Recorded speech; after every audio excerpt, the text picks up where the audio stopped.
Buenas noches, mi nombre es María del Pilar Pacabaque. Voy a exponer la actividad número 1, la recepción de documentos, conceptos básicos. La pregunta número 1 es: ¿por qué es importante la organización de los documentos? Bueno, pues es importante ya que casi todas las empresas tienen que trabajar con una gran cantidad de documentos o documentación, y por eso es importante contar con un sistema de gestión documental eficiente que permita un fácil almacenamiento y búsqueda rápida, y evitará la acumulación innecesaria de información y facilitará la toma de decisiones en la empresa. Por ejemplo, si nosotros retenemos correspondencia y dentro de esta correspondencia pues hay documentos importantes, sean facturas, impuestos, cheques, pues esto va a generar a la empresa pagos retrasados o intereses de mora a la empresa. Siguiente pregunta: ¿cómo los puedo diferenciar según su contenido de origen? Según su origen, lo podemos diferenciar existen dos: documentos públicos y documentos privados. Los documentos públicos es el otorgado por un funcionario público en ejercicio de su cargo. Entonces, cualquier documento que sea elaborado por un funcionario público o que haya intervenido un funcionario público, pues se le considera un documento público. Por ejemplo, un registro civil, pasaporte, un registro de matrimonio, un registro de divorcio, etc. El documento privado son aquellos que se realizan entre particulares. Son escritos que informan respecto a un hecho. En ellos no intervienen los funcionarios públicos en su realización. Por ejemplo, ejemplos de esto es el contrato, pagaré, cartas, correspondencias, certificaciones laborales, etc. Ahora, según su contenido, entre ellos está el documento histórico. El documento histórico es un documento que pertenece al patrimonio nacional o que está bajo cuidado de instituciones públicas o privadas, como manuscritos, pinturas, correspondencias, libros. Como ejemplo está la Biblia y puede ser también la Declaración de Independencia. Esos son los ejemplos de documento histórico. Los documentos contables son soportes de contabilidad que sirven como base para registrar operaciones comerciales en la empresa. Se elaboran en original y copias, como las necesidades de la empresa lo exijan. Un ejemplo son las facturas de venta o cheques, pagarés, cotización, letras de cambio, etc. El siguiente es documentos administrativos. Se dice que esos documentos son el soporte en el que se materializan los distintos actos de la administrativa pública, la forma externa de dichos actos. Ejemplo de estos son las cartas, las circulares, las hojas de vida, memorandos, actas, etc.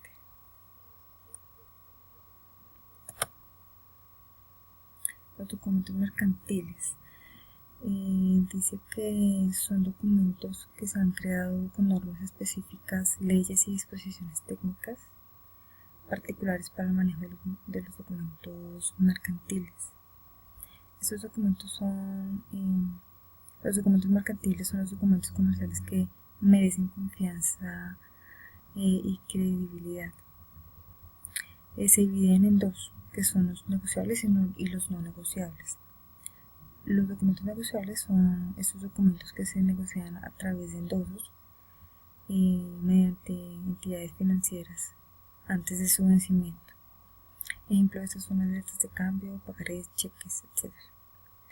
Los documentos no negociables son los documentos que sirven de base para los registros de los libros de contabilidad y que forman o que pueden formar pruebas desde el punto de vista legal. Ejemplo de estos son las facturas, recibos, vales, etc. Los documentos notariales, estos tienen por objeto la formalización de actos y negocios de todo tipo. Son los autorizados por el notario. Ejemplos de estos son actas de protocolización, poderes, capitulaciones, escrituras, etc. La siguiente pregunta es: ¿qué factores y elementos debo tener en cuenta en mi organización para recibir los documentos de acuerdo a las normas vigentes? Bueno, se debe tener en cuenta el organigrama de la empresa.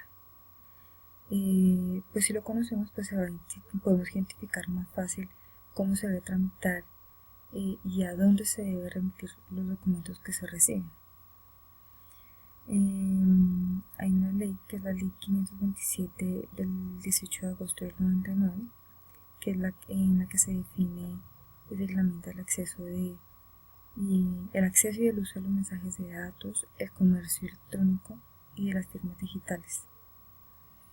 En cuanto a la norma ISO 901, se muestran los requisitos que dicta la norma de referencia para cada uno de los procesos documentados requeridos. Esta norma se muestra que se deben documentar e implementar y mantener los procedimientos indicados a lo largo de la misma, además de lo necesario para la eficacia del sistema de gestión de calidad. Bueno, la siguiente pregunta es: ¿cómo puedo verificar la correspondencia tanto física como electrónica recibida?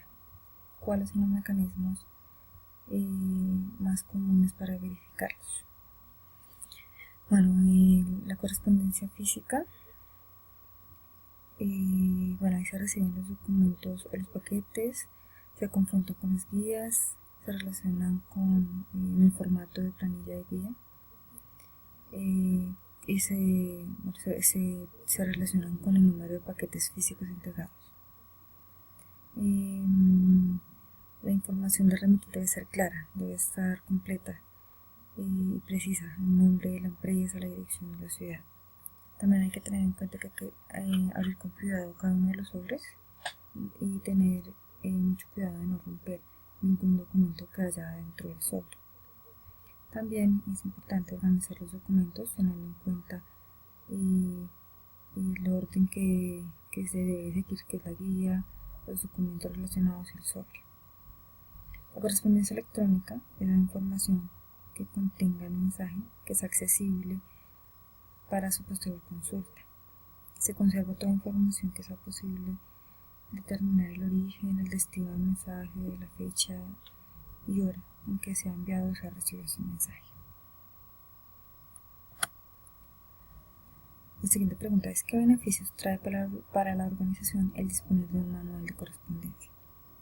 Bueno, ese manual estudia las políticas y los procedimientos de la organización, de modo que esa información no quede simplemente almacenada en el cerebro de unas cuantas personas. Esa información es vital, pues no se pierde cuando alguna de las personas claves abandona la compañía. Además, al desarrollar un manual, la empresa a menudo se ve obligada pues a aclarar políticas dudosas y así a simplificar los procesos complejos. Los manuales también ahorran tiempo y se aseguran de las respuestas exactas, proporcionan al usuario un sistema de referencia común y estandarizada.